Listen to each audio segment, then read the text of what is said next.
actually for Yoe, despite the fact that they'd have the ability to first pick him. Notice Ser was banned by yoeFW, I think, before, and now they banned their own champ. Now we have Naris banned as well, so we have Rek'Sai, of course. We will have Jarvan, Lissandra is open too, of course. We will have a lot of possibilities right here. I wouldn't leave open Lissandra. I would say actually it depends if they play it or not, but I would actually pick it ASAP. Well, Rek'Sai is first picked, and right now they don't have the threat of running into the Jarvan combo because they just banned it for themselves. So I think Rek'Sai is a really good first pick here right now, and AHQ, what they should do is definitely just they have like all the options to themselves too. They have like Janna is a very high priority, Lissandra. Yeah, I wouldn't be surprised to see Lissandra. Yeah. They don't have to pick Jarvan right now, which I think is a mistake because the enemy already locked on Rek'Sai. Just make sure that you save priority picks in the first rotation. And they actually choose not to, and they locked in Jarvan, Lissandra. So they actually signalize like, yeah, we do the team fight, go incom. But then on the other side you have like, yeah, Irelia. Irelia does very good against Lissandra too with jungle pressure, and we see what happened last game when the jungle is involved a bit in the top lane and we just lane swap. So yeah, I think it would have been really smart if they would have picked Lissandra plus Irelia, because Lissandra can very well play mid lane. And that the biggest problem is you give away the flex pick already then. That is true. On the other hand, they don't need to pick Jarvan right now. So maybe pick Sivir, maybe? Sivir would be my choice right now because Sivir is like the huge power pick, and you want to deny that pick. What also is a really good pick and is not being picked or prioritized in those games is Janna. Janna should be first pick in every single game if you can play her, I think, in my opinion at least. But yeah, the teams have different priorities. Well, I mean, Janna was a champion that Green Tea played in last week, and he's again looks like he is going to focus on it this time around. So it looks like the Janna will get locked in. Sivir also alongside him. So it's a solid bottom lane combo this time around. We did already see Sword Art locking in that Morgana. It worked so well for him last time around. No surprises if Corki comes back in again. Yeah, I wouldn't be surprised either. Although Sivir is sort of correct against Corki overall, because you can use your shield to stop the Q of Corki, which is crucial, you know, for that trade. Sivir hard counters Corki simply because that's why Corki went down in the priority list too, because of Sivir's race. What people have been doing against Sivir when Sivir is being locked in early, just to match the trading power in lane and deny her a bit of farm, is to pick Caitlyn. Caitlyn is actually like a huge power really pick. Strong, yeah. It's really strong in lane. You can rotate and then you can take towers very fast, and even in lane swap, Caitlyn is just perfect. But I wouldn't be surprised. Yeah, I mean, Tristana is the same kind of champion. Yeah, same kind of champion. Yeah. Like it takes a bit of time to ramp up, but yeah, Tristana is generally fine, and I like it over the Corki pick here too. We see the Xerath pick. See, Xerath pick right now against this team, which has this movement speed boost and the Jarvan engage, which you really cannot do anything against, plus the Lissandra E in. I think it's too much going for Xerath to survive. I think it's way too optimistic to pick it. We had the same situation last game too, where Xerath got picked into the same comp, and I think those teams are not afraid to actually pick immobile carries because they know, okay, we know we are that much better than their opponent, so we can just pick the Xerath and fit them into our team comp. And we saw how well it worked out with the... They're going for the same team composition again, and I would be surprised. I know the Green Tea's just trolling us here. Obviously, the West Door Twisted Fate is famous, but he's like, hover over it. Maybe it's like to try and build up the crowd, get the crowd behind them. They're gonna lock it in. We're gonna see West Door Twisted Fate. Just for the public, for the crowd. Well, I mean, he played Mordekaiser already earlier on. Like, Westor apparently is not scared of picking champions where he can say, look at me guys and look what I'm playing. Twisted Fate this time around. We'll see how that works out for him.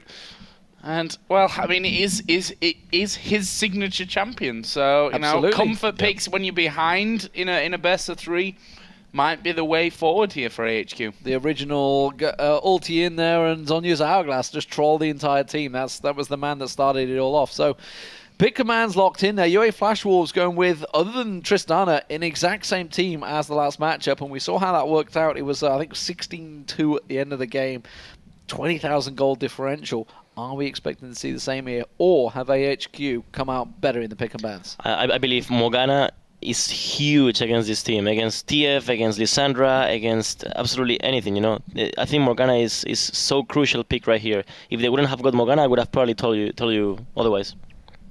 Yeah, I mean, Xerath has Cleanse. He chose Cleanse against TF. It's very good because once you get like TF gold carded into the stun, it's actually huge for them to avoid that, and it's a very good choice. But overall, if you just look at the team HQ's team composition has like so many power picks that are super popular right now, and they actually have the better team fighting in my opinion. And if they get that tiny lead in the early game, they should be able to just snowball that game and catch people off guard with that team composition like TF and Sivir to follow up.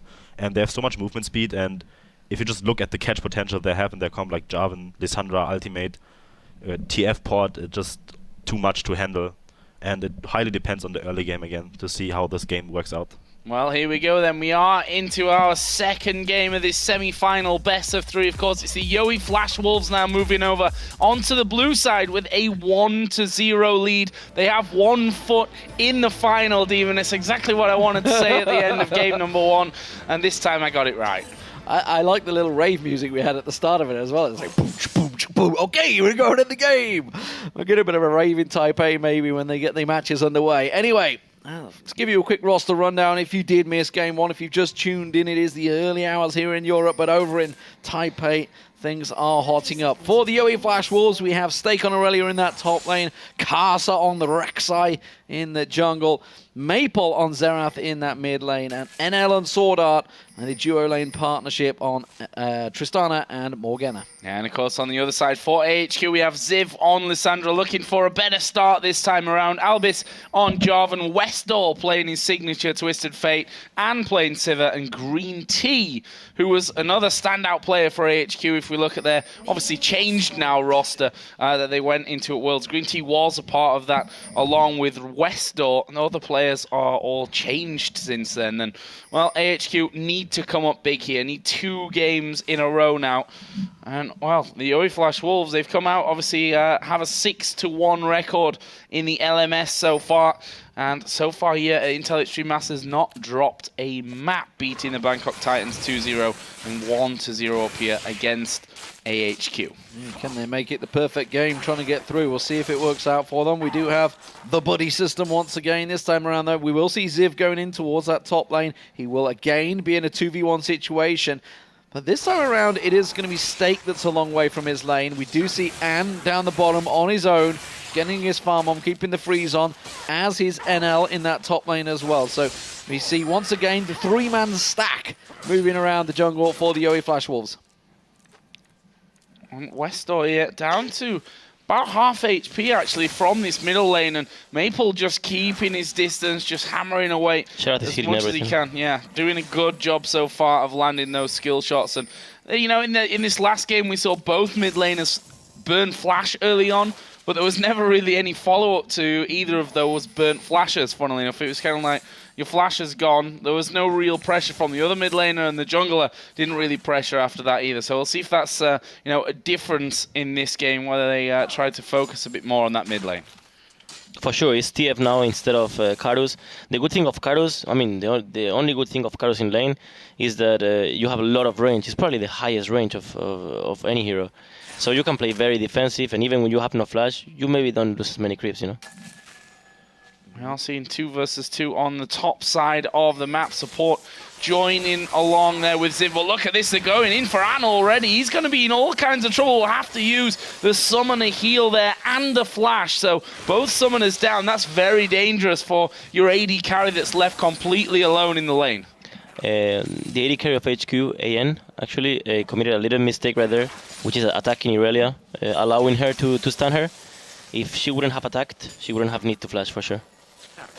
With that summoner spell burnt out, it could spell trouble. We'll see if it gets countered, whether we see Rek'Sai paying yet another visit down there. At the moment, though, we've got a roaming support. Green Tea coming to take a peek in that mid lane. Maple keeping Westall dancing away on that Twisted Fate. Actually, Twisted Fate went Crystalline Flask. That automatically wins you the lane. I mean, you invest into a Crystalline Flask when you expect not to win the lane, but you want to win it with it. Because it's an item that gives you nothing afterwards, you know? I think it's 275 gold or something like that, that you use for nothing. Well, I mean, technically you get nothing from a Doran's ring as well, but obviously you get the hit points and the mana regen, etc. from it, yeah. So it does. It sticks around for a lot longer. Let's put it that way. We do see once again Karsa paying a visit. He's going to go unseen in towards the brush, as is Stake. None of them spotted so far. We'll see whether we're going to get a flash engage from Karsa. Remember, no flash on Anne. This could be very dangerous. There they are. They're going to go in towards Anne. Can they actually get a knock-up? They will. And down to half HP. They've got the damage to finish him off, and that will be first blood for Karsa on Rek'Sai. And again, this Rek'Sai pick for Karsa been so successful so far. Continues as it was in the previous games as well. That's unlucky, I think, for Anne. He had the spell shield up, but they waited so long. Karsa delayed popping up, waited for that spell shield to be burnt off, waited for Stake to pop it out. And then straight away made it count. Westall tried to get around the backside there, was already spotted out. Maple gave the warning. Team communications working well. Pink Ward as well in that back of the red bush, the usual spot. And Westall, the vision's going to work out for him. It's the old classic when you're against Twisted Fate. You just got to remember you've got a deep ward out the sides to spot that ultimate. And of course, he can't traverse the entire map like you used to be able to. It does, of course, give Albus the information to go out and sweep out that pink ward. But Maple back in his mid lane. He's doing a pretty good job at controlling Westall so far. If you're AHQ in this situation, all you have to do is just farm up, and wait for the first team fight, because you indeed have the better first team fight, even second team fight. So if I was them, I wouldn't just go too crazy about this first blood or anything. Just start mid lane. Yeah, Westall actually going low in that middle lane will actually be forced to back away, I think, from this one. I'm going to use quite a lot of that crystalline flask already. Did have Jarvan come down to this bottom lane, but wasn't able to get anything going there either. So Albus not being too successful on that front, and Maple continues to rack up the CS, closing in on a 10 CS lead at this point. We'll see how that one all really works out. Q, man. Yeah, and I mean, that's one reason why you maybe would go Crystalline Flask. I mean, you know that Maple hits everything. If he knows the guy hits everything, I would as well go, but it's actually crazy. I think he missed like one. Well, Maple, maybe unknown to you guys, obviously at home, but certainly not unknown to Westall, who obviously picked into this one. It's like, yeah, I know, I've played against this guy too many times.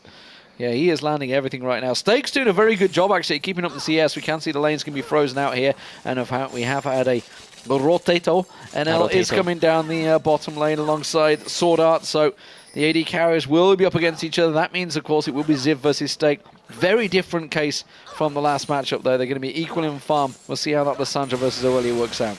This actually reminds me a lot, man. This fight in the mid lane reminds me a lot of, you remember when Nidalee was picked a lot, Nidalee AP, where you were just throwing spears.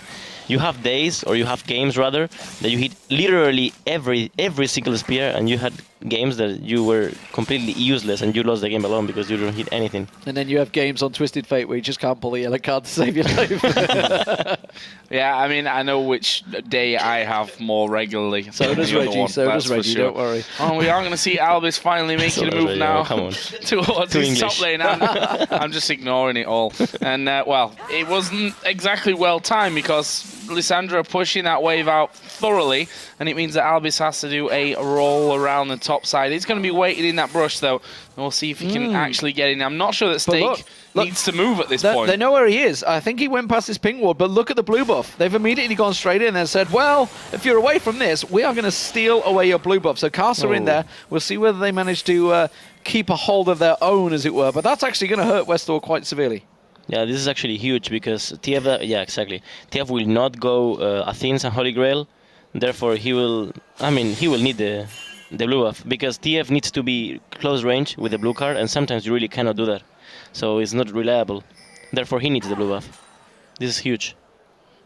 I just saw there a flash used by Stake.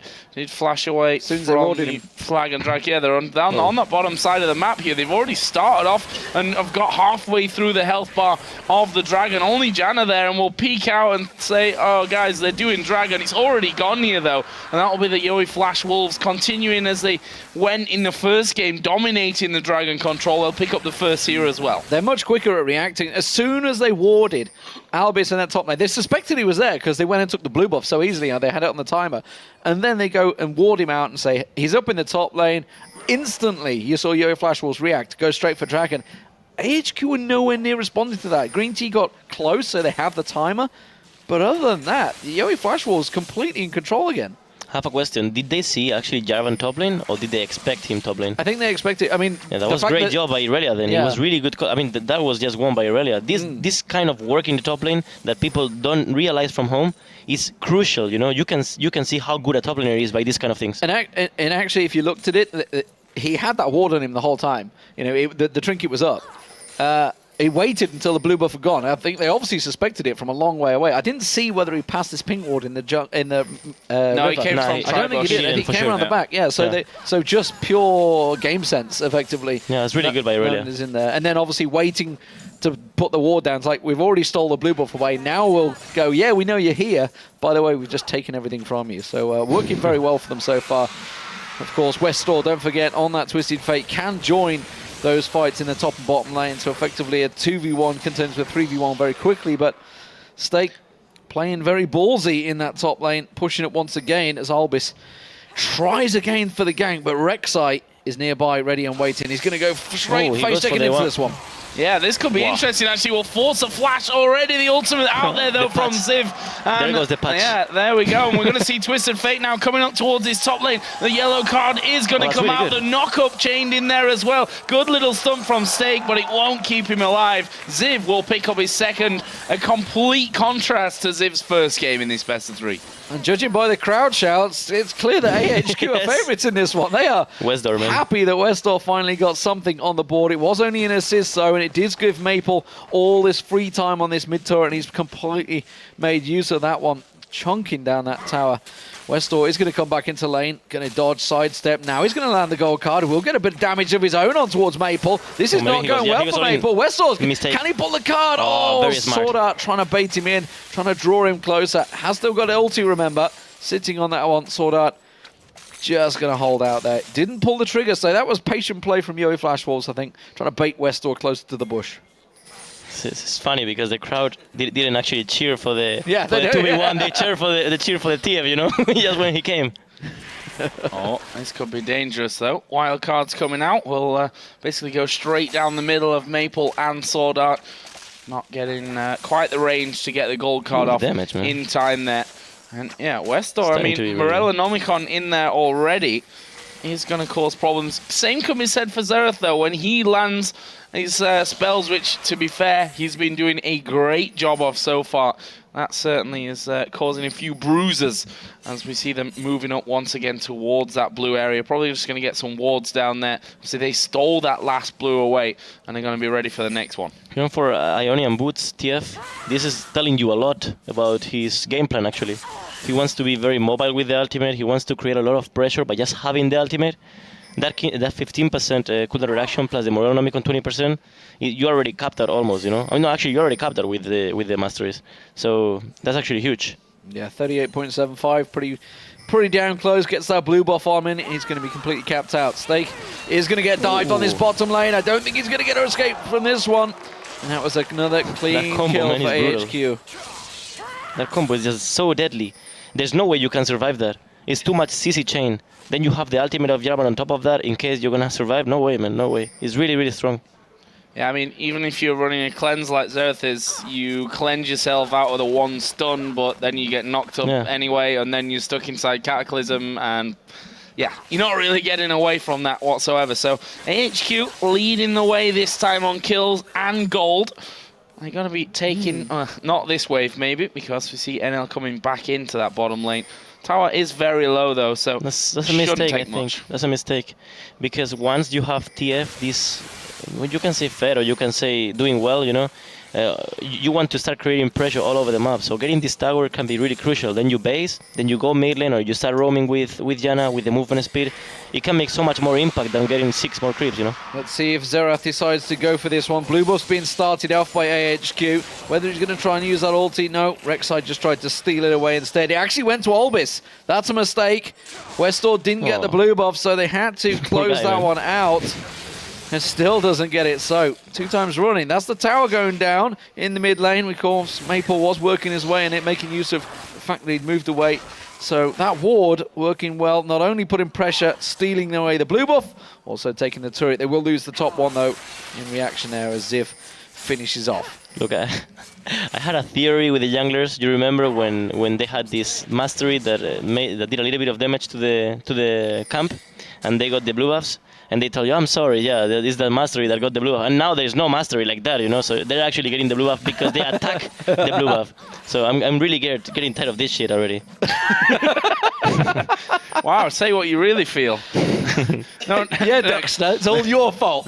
No need to hold back. These no junglers, need to hold back on that it's one. too greedy for me, man. We do, however, have a dragon coming up here soon. And by the way, you know, Westor, 40% CDR. He's got a crystalline flask. That's enough mana regen and cooldown. Doesn't need the blue buff. That's probably what Albus was saying to him. That's it. Yeah, that's totally what he was saying. Or maybe he knows he's jungler and he was already planning ahead.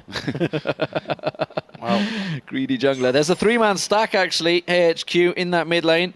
Looking to see if they can create something. Dragon is up. Remember, yoeFW did get the first one of the game. They're yet to even consider going towards it. Westor just keeps walking into those Arcado pulses from Maple, or maybe just Maple's so clever at landing them, but maybe absolutely he's like, stepped into that one. He's like, whatever right now. He's walking. I don't care anymore. You're going to hit anyway.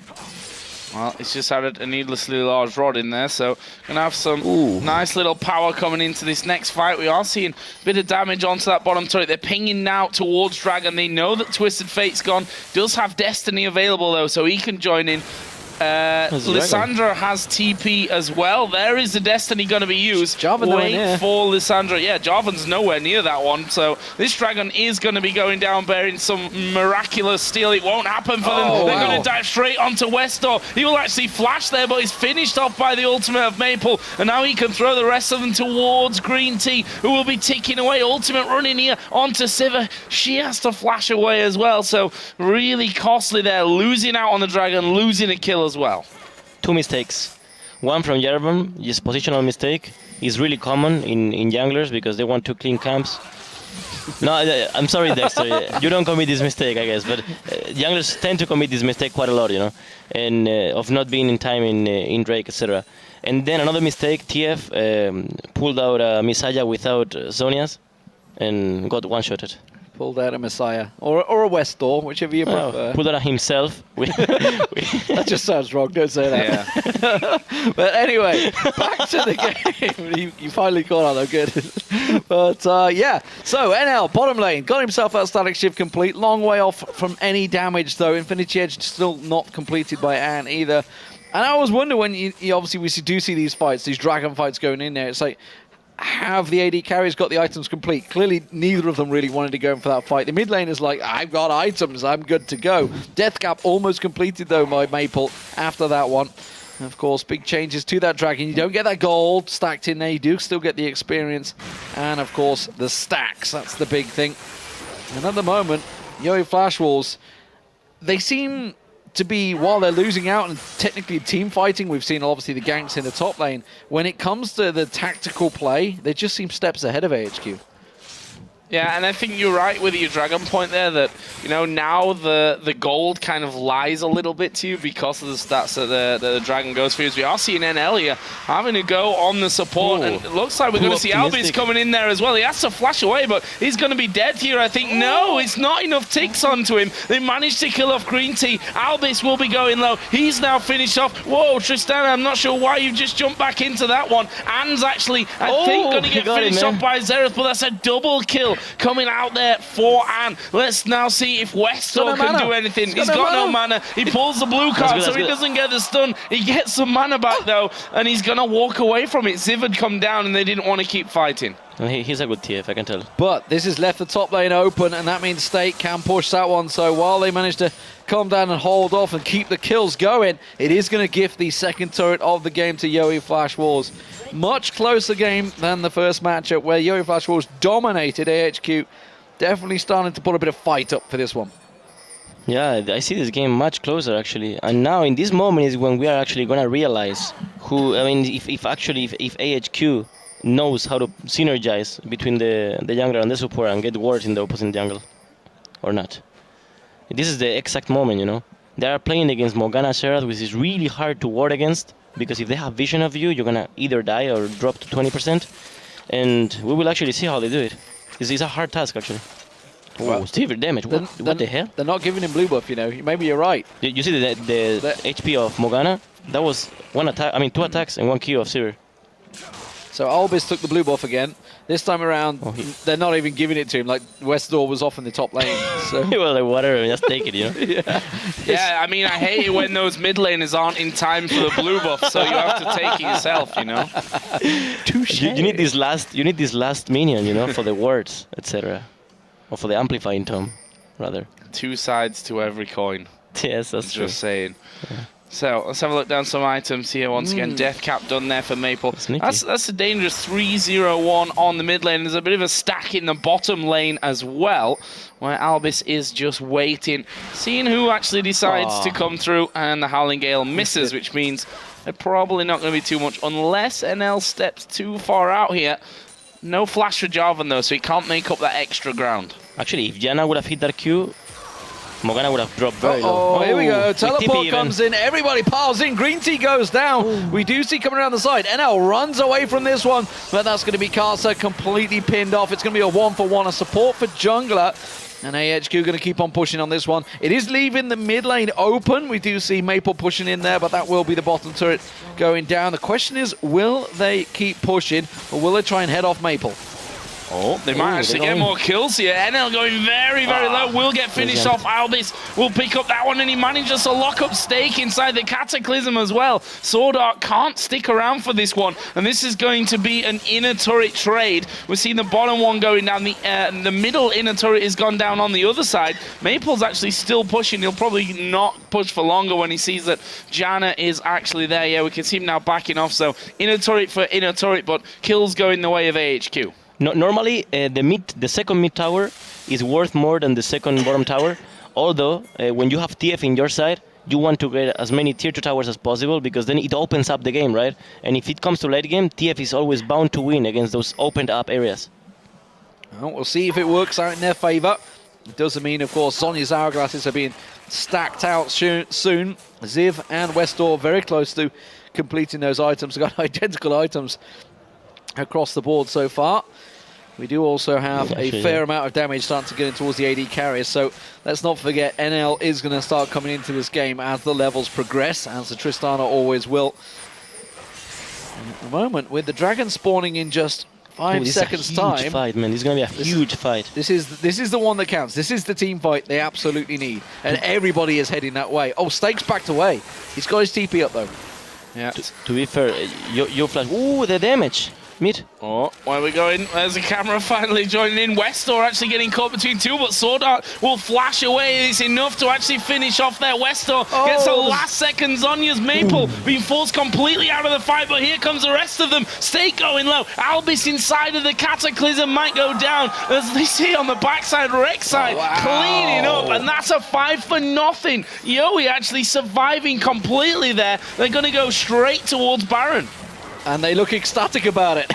That's for sure. Remember, we are on 5.1, so this Baron is just a pussycat these days at the 22-minute mark. It used to wreck your face, but now with Karsa on Rek'Sai in there, they will take it down. 5-man ace and a Baron.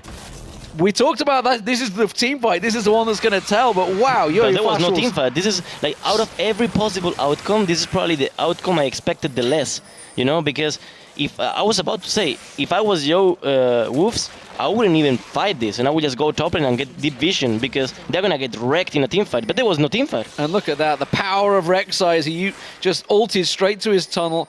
Pops, don't forget the Baron buff, it will buff up all of those minions. And now Green Tea's been pinned out here. Oh, the Dark Bind in long range captures him out, and now they're starting off the Dragon. They're going to start and finish it, I think, here. I don't think that Jarvan is going to even risk coming anywhere near this now. You can see they've already backed away, and that will be the third Dragon with Baron buff on now, with a kill lead. And we can see that also gave NL his Infinity Edge finish, so got those 2 items that he needs to just clean up. Somebody needs to head off Stake, because he's going to take that turret down at the top. Remember, he's got the Baron buff. They're buffing up the minions in every single lane so far, while the rest of yoeFlash Wolves are down there. He will back away. Ziv's going to come up. They don't have any ward coverage in that top half of the jungle, so Stake's kind of uncovered, and they are going to try and set up for this bottom inner turret. And 2 minutes ago, I guarantee you, man, because I saw it, AHQ was almost 2k ahead in gold. And see how things are right now. They're 5k behind, just in 2 minutes. It was a catastrophe, man. It has definitely gone badly wrong for them. They're already 1-0 down in this game. One more game for yoeFlash Wolves, and they will be booking their place in the finals. Of course, it's going to be TPA or Saigon Jokers. One more shot onto Anne would have taken him down. One more anything would have taken him down there, in fact. Minions are going to keep on pushing. Stakes shoving the mid lane with those buffed up minions, while the rest of the team step away. They need to collect up their waves. They're going to steal away the blue buff. Poor old Westall's not getting a look in on this one. No, and this is the problem. You know, last game was slightly different. She had Corki instead of Tristana, but still with a 305 Xerath, you're going to struggle to stay on your turret to actually defend things. You get to a point where you're like, we either have to fight them here and risk losing it, or we lose the tower anyway. Tier 2 towers are dead anyway, so you don't have that little shield, that little help. So they're pretty much doomed at this point. They need a Baron to wear off, and then just go in with all the stuff they have, you know, Sivir, Alti, Javan plus Lissandra, but they really need to wait for the Baron, and they will lose one inhibitor at least. We haven't really mentioned the synergy that the Rek'Sai and Xerath have together, actually, because obviously you got that little radar coming out from Rek'Sai these days. Yeah, that's true. Kind of shows Xerath exactly where he needs to I didn't snipe. think about that, actually.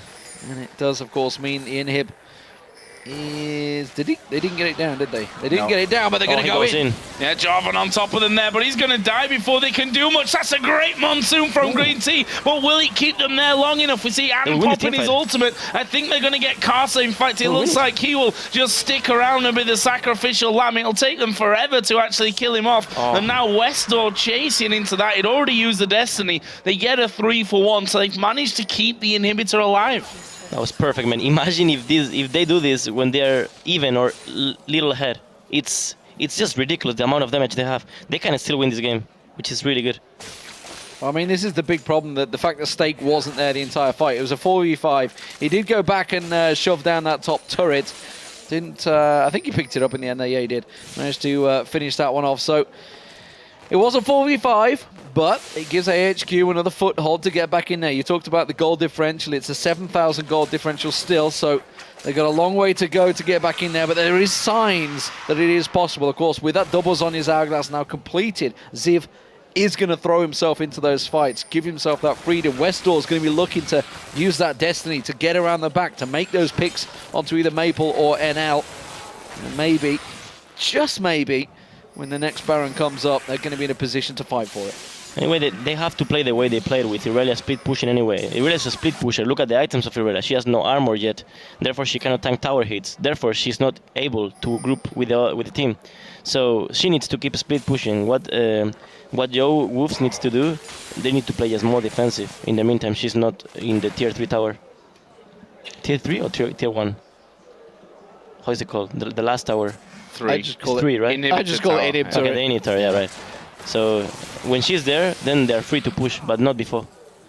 Well, so far, Karsa is the one that's just pushed up saying, okay, I'm going to keep you away from everything. We're going to get our wards down once again, and they're going to try and break through here to finish off that inhibitor, get those super minions coming in and maybe give them a little bit more to work with over on the other sides of the map. Watch for those dark bindings and watch for Xerath to land something here onto, well, really anyone at this point. I think Jarvan there with that Banshee's Veil will be feeling a little more comfortable, but that Xerath's still going to cause you all kinds of pain. They're so scared of Ziv going in because he's got his ulti back up, he's got his Zhonya's back up, and they keep just stepping forward. Remember, NL, though, does have good range. He's still only level 14, hasn't got max range on Tristana yet, so they're really only just glancing blows is the word I'm after. On towards that turret instead, they're going to pile on in there. Yeah, have they got enough? Well, going towards Jarvan, not sure it was the best idea, but look at that. We see the Zhonya's going to be used by Lissandra. She's going to go down, stun onto Westall. That's it. That's the go signal here for the yoeFlash Wolves. And there's a knock up onto Anne as well. Westall finally goes down. And this is easy peasy for Stake. He's going to get himself 3 kills. And this could well be the game. That was just the perfect blade surge opportunity as an Aurelia to see everybody that low. You're like, whoa, it's like domino rally just running straight through them. And they quickly do the damage. damage. Oh, Rek'Sai's going to try and tank out the turret. Ziv's going to go in, but he's going to get obliterated. And this will be a 2-0 for yoeFlash Wolves. AHQ have been decimated in this first semi-final of the series. They're going to be through to the finals of the Intel Extreme Masters here in Taipei. That was just really good, actually. I don't know how the hell they won this game, to be honest, because they were supposed to lose it in that Drake fight. They catch so well. They use Morgana really good, actually. Yeah, and that's it. We were talking after game number 1. We were maybe even thinking after we saw them play that Corki Morgana yesterday that Morgana might have been a ban that you go towards, especially when, you know, there were so many mid lane bans. Yet Maple ends 3-1-8 Westall, showing that once again he'll pick Twisted Fate. He's not really scared of going something different. So, you know, if they're all open, if you can play all the mid lanes, it makes it less needed to ban them, surely. I mean, maybe it's not that much about that, but about the fact that Morgana just synergizes perfectly with Xerath, and out of every mid laner open, what's left?